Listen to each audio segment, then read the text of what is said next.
Welcome to Colorado, where the Rocky Mountains meet the Great Plains. Our story begins thousands of years ago with various Native American tribes, including the Utes, the Apache, the Comanches, and the Kiowas, who thrived in these lands. They lived a nomadic lifestyle, hunting buffalo and other animals for food and using their skins for clothing and shelter. Their way of life was deeply connected to the natural world around them, and they had a profound understanding of the land that would shape the future of Colorado. But it wasn't until much later that Europeans began to explore and settle in this region. The Spanish were the first to arrive in the area in the early 1700s, followed by the French and British. However, it wasn't until 1806 that the Lewis and Clark expedition, sent by President Thomas Jefferson, explored the region and reported back to the U.S. government about its potential. The United States had recently acquired a vast amount of land through the Louisiana Purchase, and the government was looking to expand its territory even further.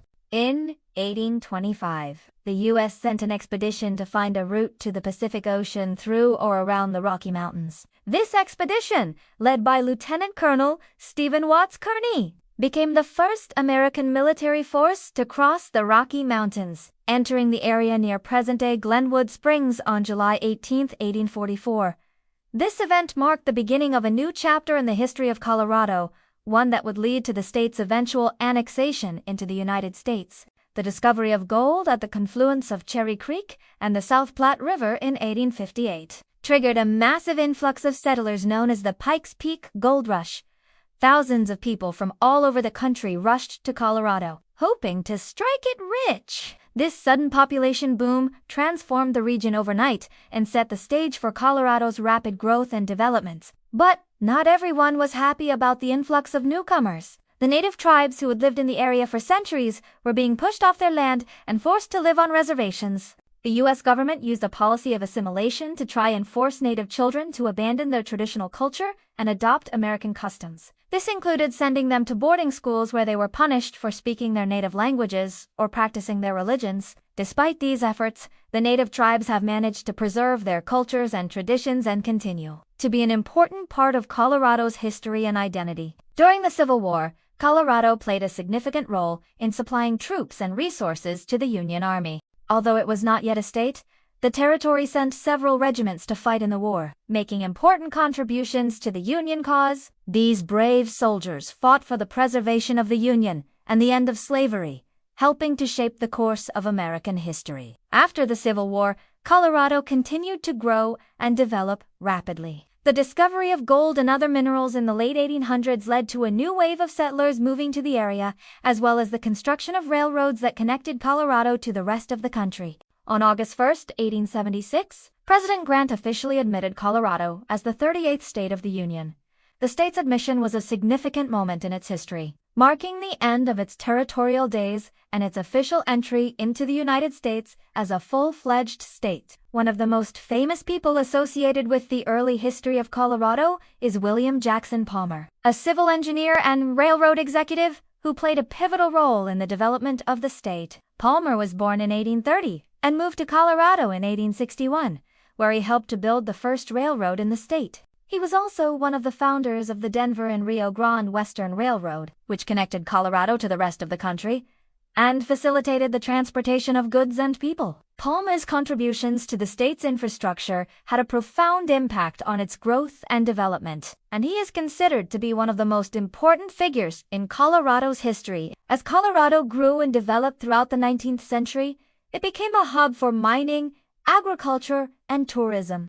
The state's stunning natural beauty, including its world-famous ski resorts and national parks, began to attract visitors from all over the country. One of the most iconic landmarks in Colorado is the Maroon Bells, a pair of towering peaks that are located near Aspen, Colorado. The Maroon Bells are some of the most photographed mountains in the world and are considered to be a symbol of Colorado's natural beauty. Another famous landmark is Mesa Verde National Park, which is home to a series of ancient cliff dwellings that were built by the ancestral Pueblo people hundreds of years ago. This park is a UNESCO World Heritage Site and is one of the most popular tourist destinations in Colorado. In addition to its natural beauty, Colorado has also been home to a number of famous people throughout history. Some of the most famous people from Colorado include novelist Stephen King, who was born in Columbus, Ohio, but spent much of his childhood in the small town of Strasburg, Colorado. King's time in Colorado had a profound impact on his writing, and many of his novels are set in the state. Also, John Denver, the singer-songwriter best known for his hit song, Take Me Home. Country Roads was born in Roswell, New Mexico, but spent much of his life in Colorado. Denver was a passionate environmental activist, and his love for Colorado's natural beauty was evident in his music and in his work with various conservation groups. And of course, Tabitha Brown, actress best known for her role as Oppie on the comedy hype-s sitcom Broad City, was born in the city of Orange, New Jersey and raised in the city of Mount Vernon, New York before moving to Los Angeles to pursue acting. Brown's unique comedic style has made her one of the most popular comedians of her generation, and she continues to tour and perform all over the country. Over the years, Colorado's economy has grown and diversified, moving away from its reliance on mining and agriculture to become a major center for technology, aerospace, and renewable energy. The state is home to a number of Fortune 500 companies, including Dish Network, Century 21, and Chipotle Mexican Grill.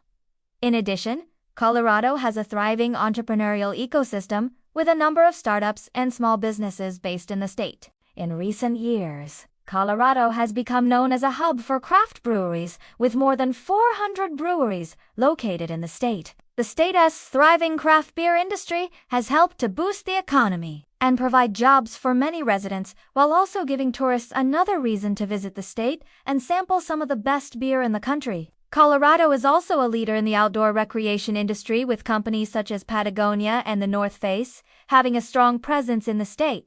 The state's commitment to protecting its natural resources has helped to ensure that there will be plenty of opportunities for outdoor recreation for generations to come. In addition to its economic growth, Colorado has also made significant strides in education and healthcare. The state is home to a number of top-ranked universities, including the University of Colorado Boulder, which is known for its strong engineering and business programs, and the University of Colorado Denver, which has a strong focus on health and the environment. Colorado is also home to a number of world-class hospitals and medical centers, including the University of Colorado Hospital, which is ranked among the best hospitals in the nation. Despite its many accomplishments, Colorado faces a number of challenges in the 21st century. The state's growing population has put a strain on its water resources, and there is a growing need for affordable housing. In addition, the state's economy is heavily reliant on tourism, which has been impacted by the COVID-19 pandemic. However, Colorado has a long history of innovation and entrepreneurship, and its residents are working hard to address these challenges and ensure that the state remains a great place to live, work, and raise a family. Today, Colorado is a thriving state with a diverse economy, a rich history, and a bright future ahead of it. As we look back on the state's journey, from its early days as a mining and agricultural economy to its current status as a hub for technology, aerospace, and renewable energy, we can see that Colorado has a long tradition of innovation and entrepreneurship. The state's commitment to education, healthcare, and the environment has also helped to ensure that its residents have the opportunity to live healthy, productive lives. As Colorado continues to grow and evolve in the 21st century, we can be confident that it will continue to be a great place to live, work, and raise a family for generations to come. Thank you for watching this video about the history of Colorado. If you enjoyed the video, please give it a like and subscribe to my channel for more historical tales. If you have any thoughts or comments, please share them below. Until next time, I invite you to explore our other videos and stay tuned for more historical tales. Thank you.